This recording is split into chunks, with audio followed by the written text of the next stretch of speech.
Hello, ladies and gentlemen. Welcome to another episode of Explode Your Expert Business Show. And I'm here with my good friend, Denise Mortimer. How you doing, Denise? Hi, Simone. Thank you for having me. Well, we go way back. We go way back. For a long, we've been knowing each other now. So, It's a good few years. I knew you at the beginning of your journey as well, and I was following you from the beginning. So we do uh, go back a while. you had an explosive growth in the last couple of years, and so definitely wanted you to have on my show because, you know, when uh, uh, when you see someone already up there, right? Most of the time you don't know the journey that they've been through. But Yeah. when you know them from the very beginning, like you can appreciate the work that someone put in. You can appreciate, you can see as well the different stages they've been through. And that's been fascinating to follow your journey to be where you are now.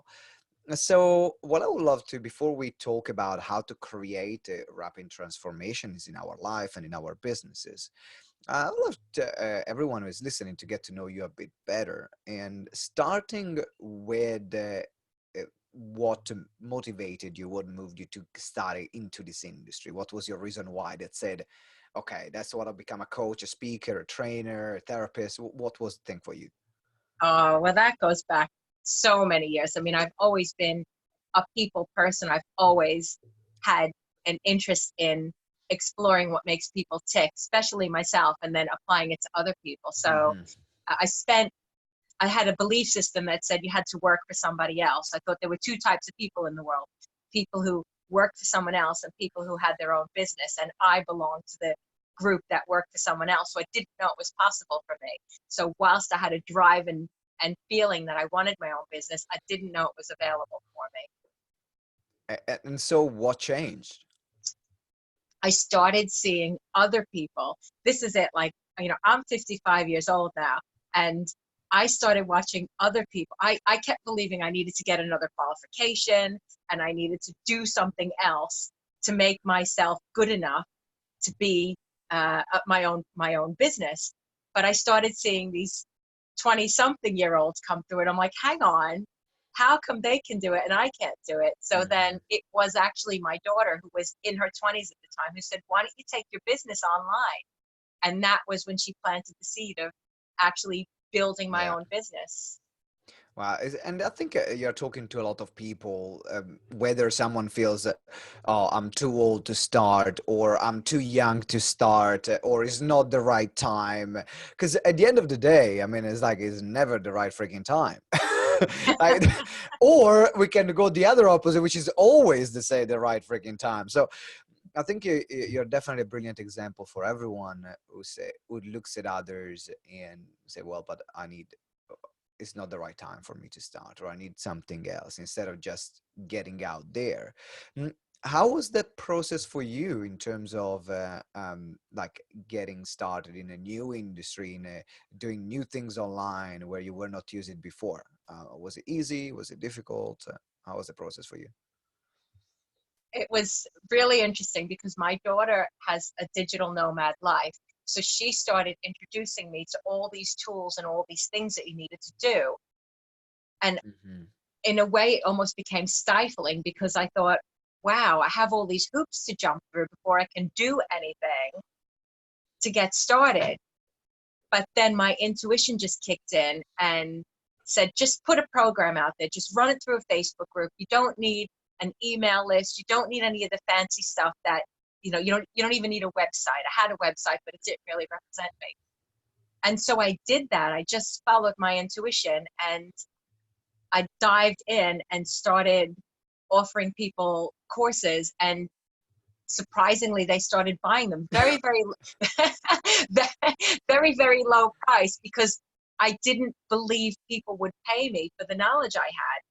I was Hmm. like, wow, is it wrong to take money to share what I've invested thousands in? Hmm.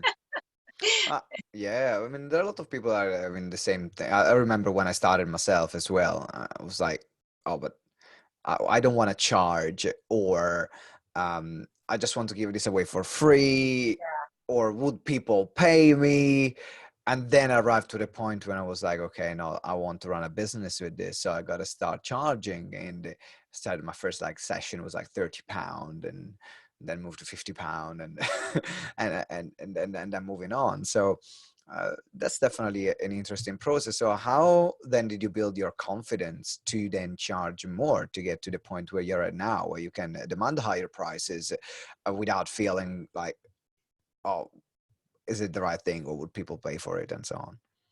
Well, it was an interesting series of events, and my biggest turning point was when I was working with you, were my mentor at that point, and I wanted to put a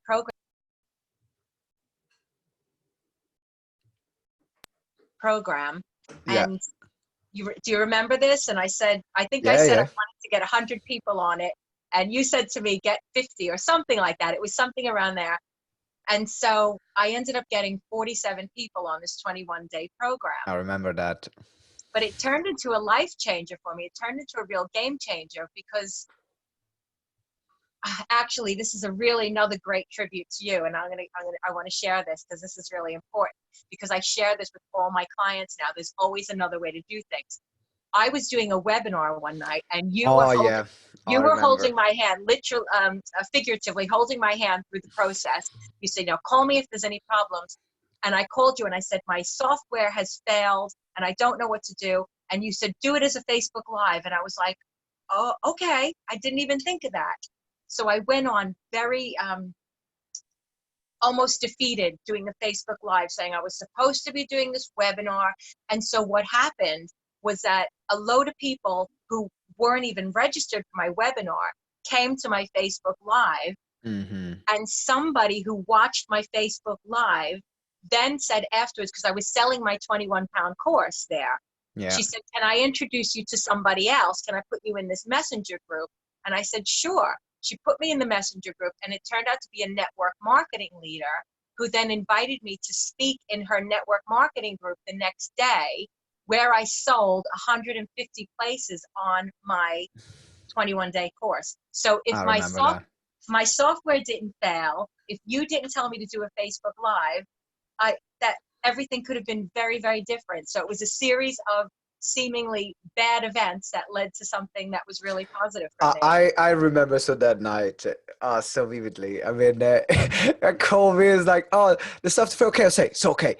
Take an email, send an email, say you're going to go live on your group instead. Here's the link of the group. Get people to join and do the live anyway. And when you gave me the results, I was like, bloody hell, how did she do it?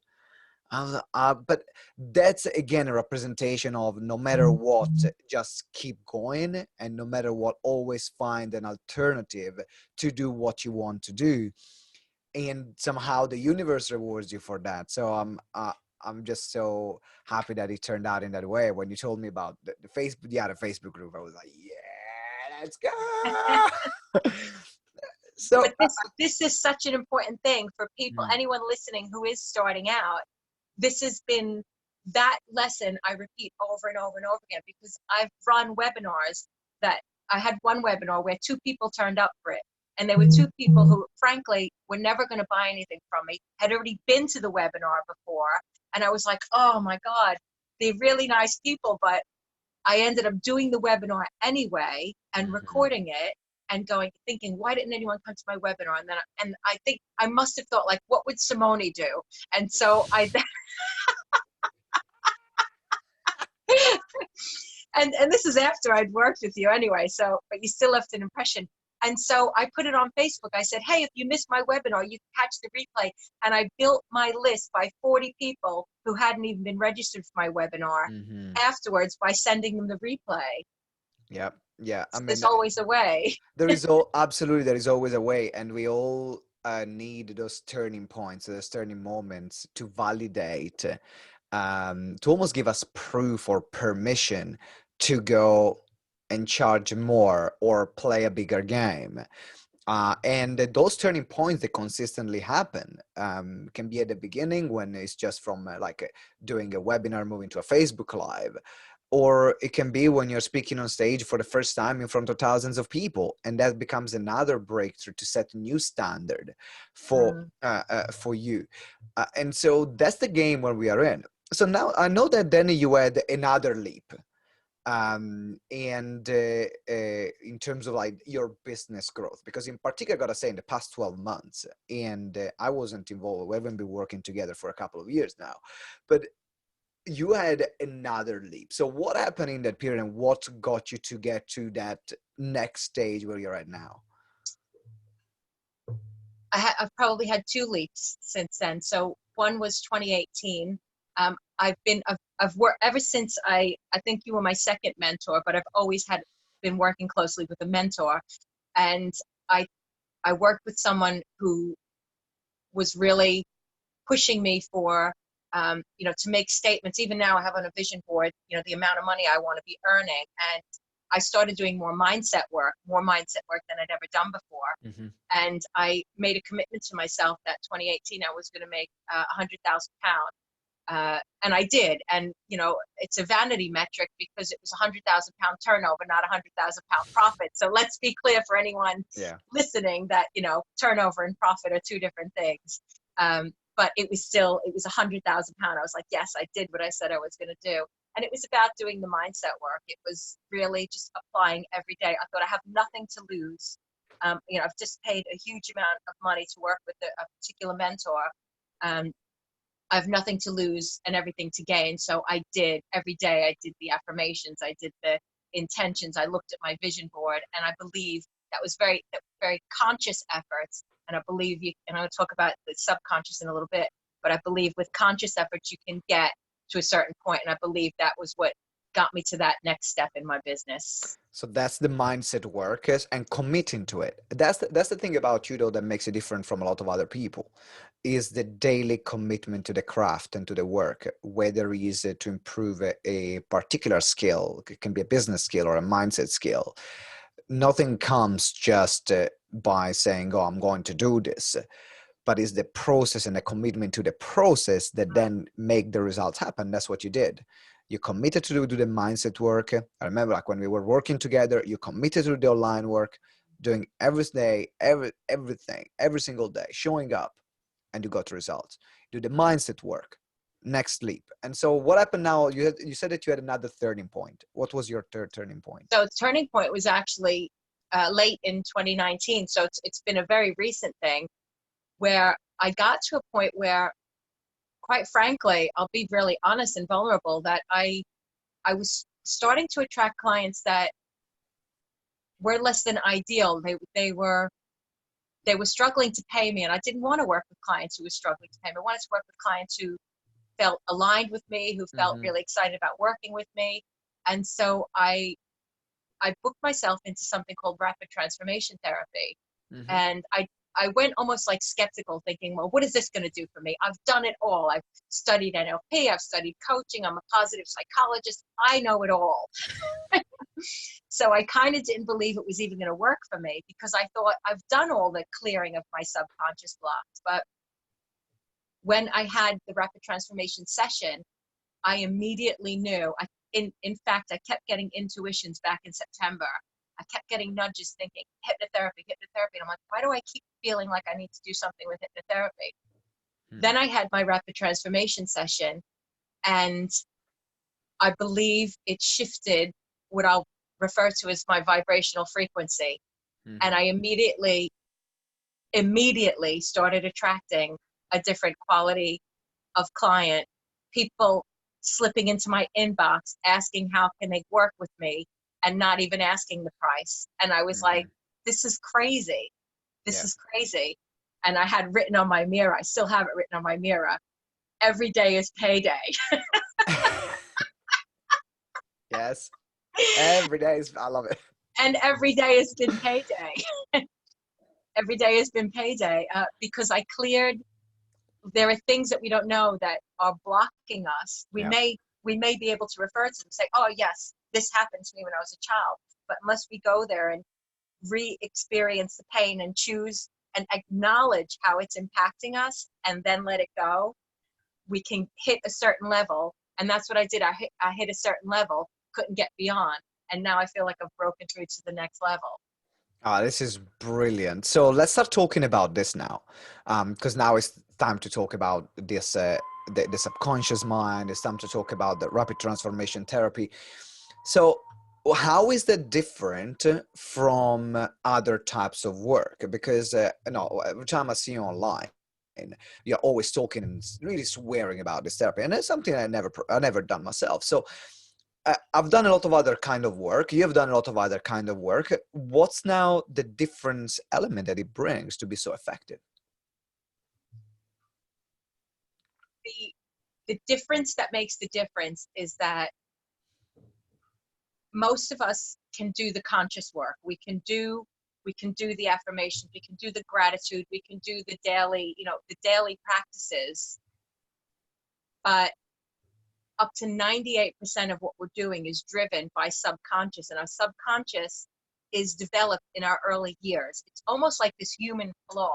So between the ages of 0 to 12 years old, our mind is like a blank canvas, and we're receiving, we're creating a picture of what the world is going to be like by everything we experience then. And then that is the map with the filter through which we see all our adults' experiences. So while people may consciously say, I want to lose weight, I want to have a successful business, I want to have a great relationship, if they have something in their past, a belief that originated in their past, that where they witnessed, they ate for comfort, or they witnessed poor relationship in their family, or whatever it is, wherever they're not getting results, we go back there, and it will always come down. Everybody at some level is running a pattern of, I'm not good enough. They might have shame, they might have guilt,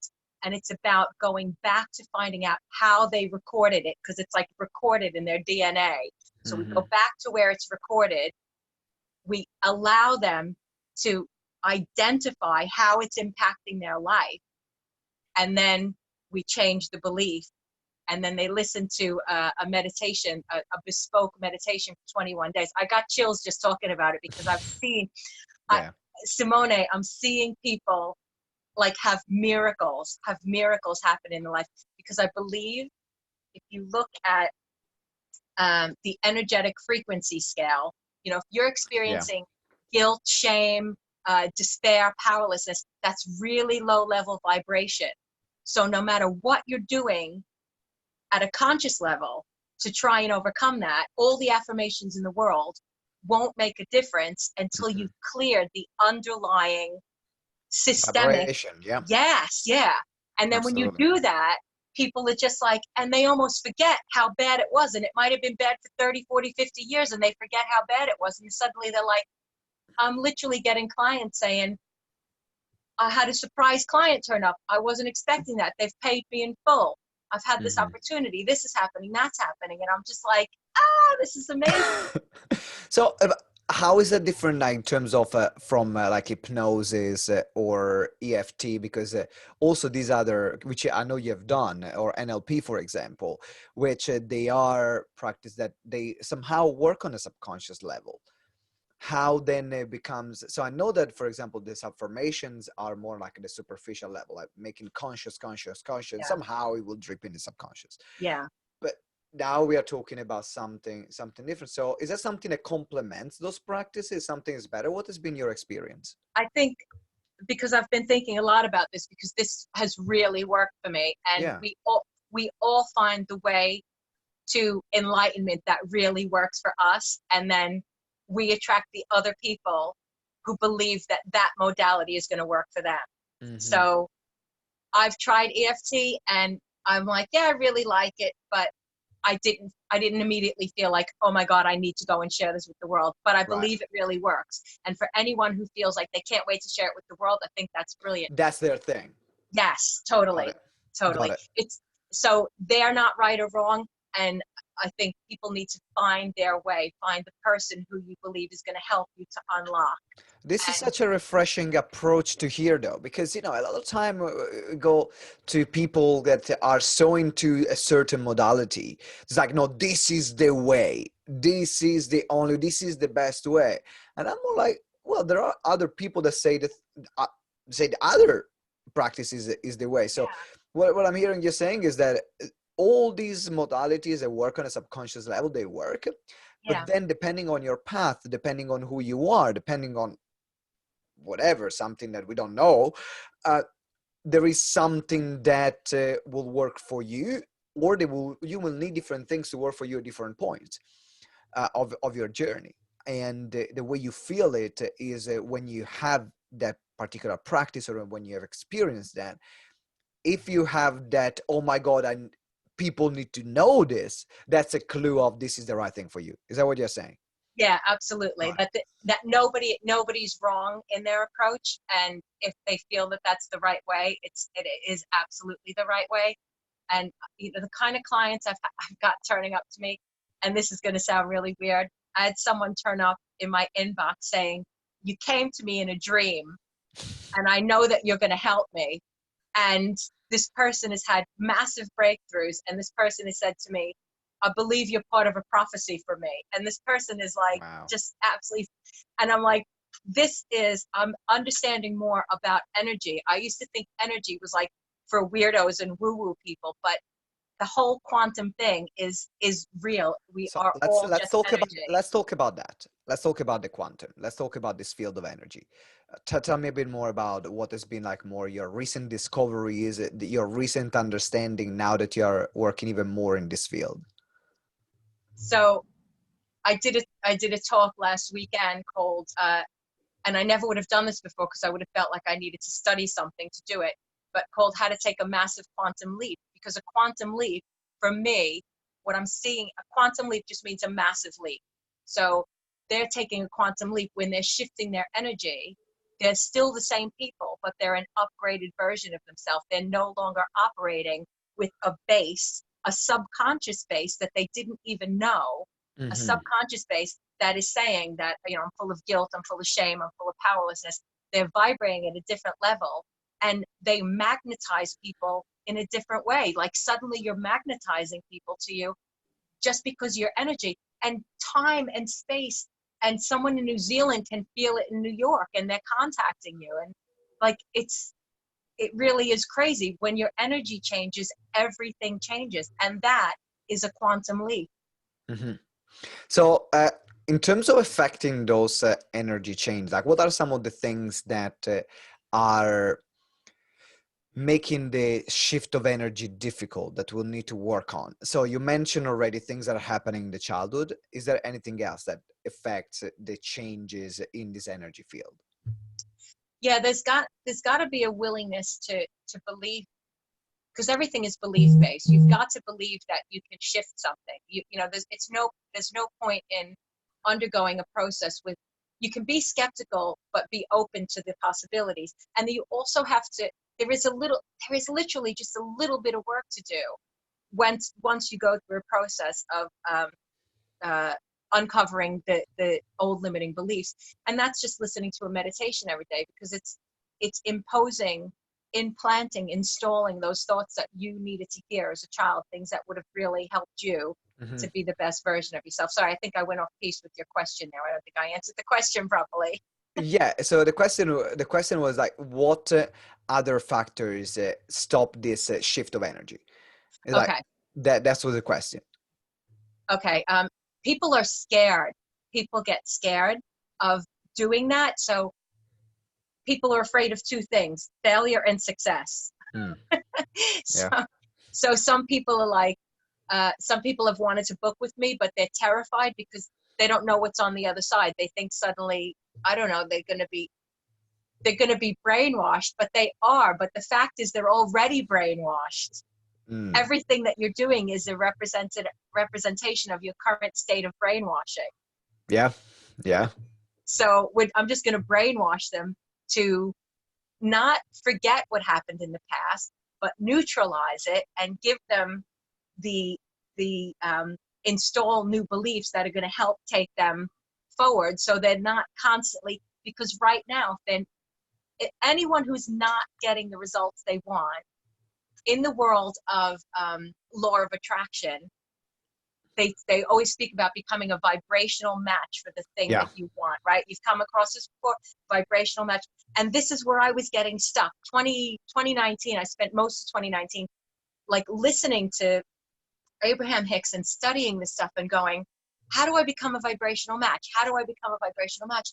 I'm doing the affirmations. I've got the vision for it. I'm doing all the things I'm supposed to be doing. But the biggest aha moment came for me when I cleared the subconscious that I didn't know, because it's subconscious. I didn't know that was running my life, and I Yeah. got rid of it. And now I'm on like my 4th round of rapid transformation therapy with my therapist, because There is, things, yeah, there's, you go to another level, and it becomes fun. It becomes like, I can't wait to uncover the next level and see where I can go from here and see where I can go from there. Because you can implant anything you want. We are the matrix. We are living in the matrix. You can create your reality. so let's talk a bit about the creation of your reality. In terms of the process is neutralizing things that happen, that creates a results that we don't want in our life, and then install something that, like almost a new software, something that actually Yeah. gives the command that we want to have.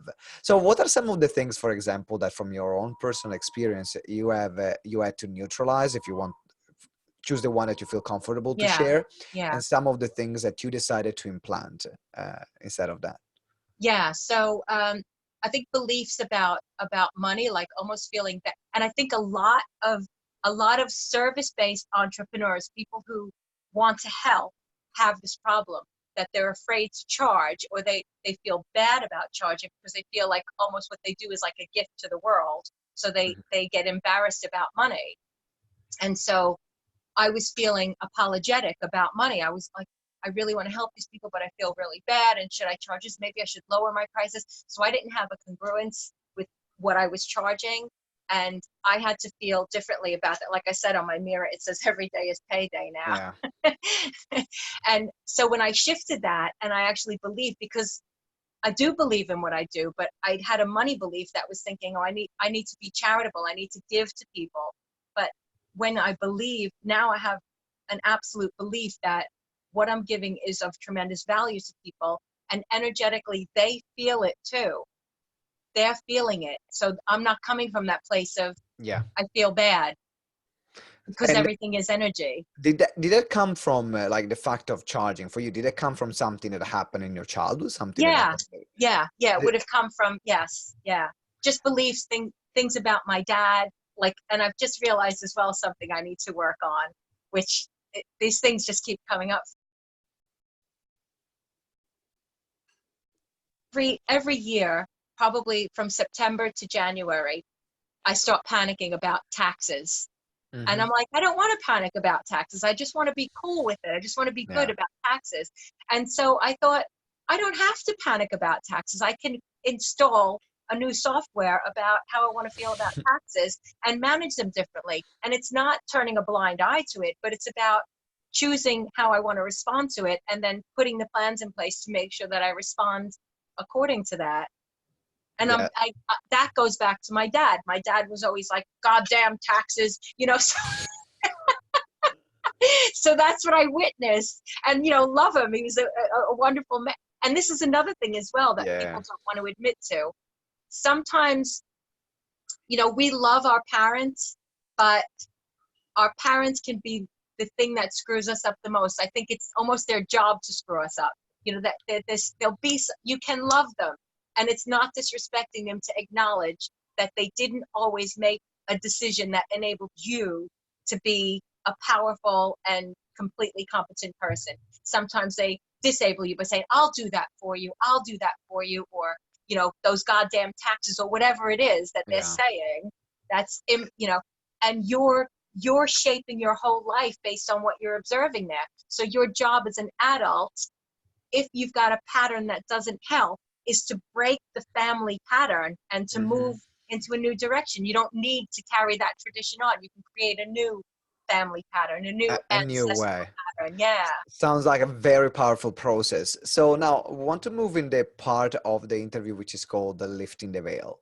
which is where I ask you to share a tool, a strategy, or that can be a book or an app that you use that made a huge impact in your life, that you're using maybe every day, and that is worth sharing with everyone. So what's that for you?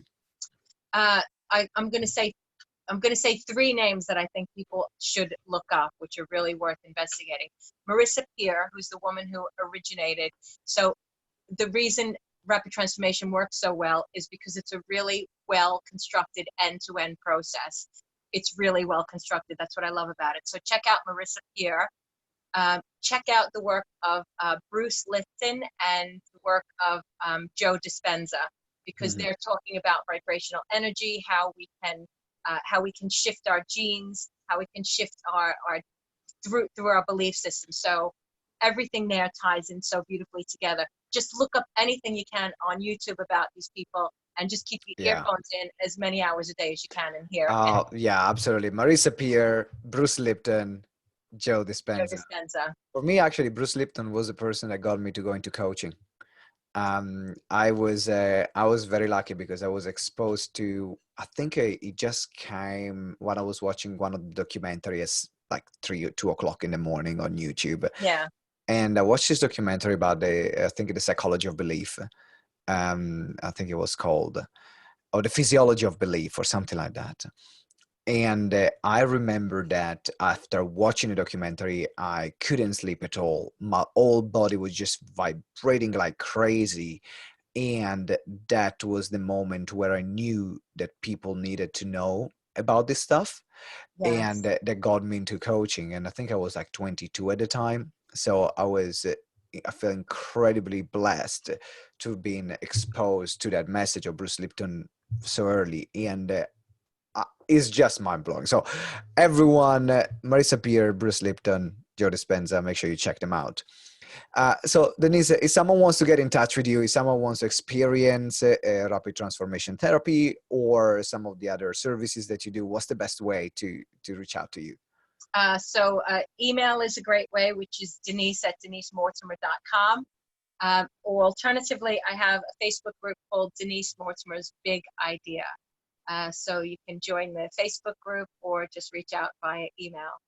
So the group is Denise Mortimer Big Idea. You can find it. There are going to be the link. There's going to be the link in the show notes, and as well the email is denise@denisemortimer.com. So you can reach out straight to Denise, ask her how you can work with her, and also know that Denise has a lot of resources that she can recommend you and you can use.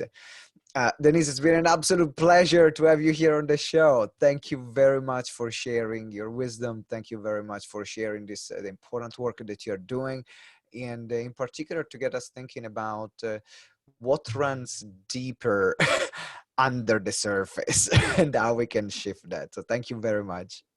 Thank you so much, Simone. All right, ladies and gentlemen, thank you for being with us at Explode Your Expert Business Show. Let me know what you enjoyed the most about this episode. Leave us a review. And if you haven't subscribed, make sure you subscribe right now. Until next time, have a fantastic day. And remember that together we grow exponentially. Ciao.